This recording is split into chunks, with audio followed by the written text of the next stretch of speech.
বিসমিল্লাহির রহমানির রহিম।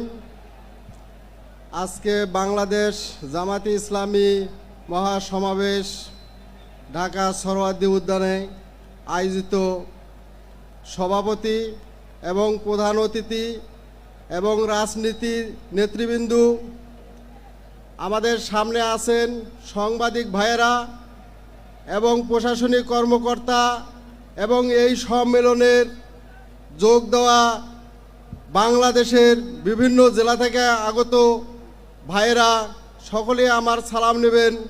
আসসালামু আলাইকুম। আমি আজকে এই সমাবেশে উপস্থিত হয়েছি শুধু একটি দাবি নিয়ে। সেটা 16ই জুলাই যখন শহীদ আবু সাঈদ দুই হাত প্রসারিত করে পুলিশের সামনে যে জীবন দিয়েছিল, যে কারণে সে কারণের বাস্তবতা কি আমরা আজকে পেয়েছি নাকি?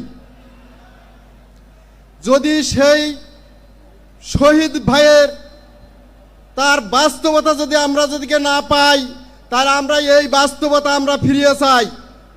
আর না হলে আমাদের এই শহীদ ভাইদেরকে আমরা ফিরিয়ে চাই, যে শহীদ ভাইয়ের রক্তের বিনিময় এই বাংলাদেশ জুলাই গণ অভ্যুত্থান 24-এ যে শহীদ হয়েছে, এই শহীদের রক্তের বিনিময় এই বাংলাদেশ আজকে যে আমরা এই সমাবেশে একত্রিত হয়েছি, গত 17 বছর এই ফ্যাসিবাদ সরকারের আমলে আমরা কি এরকম সমাবেশ করতে পারছি কিনা?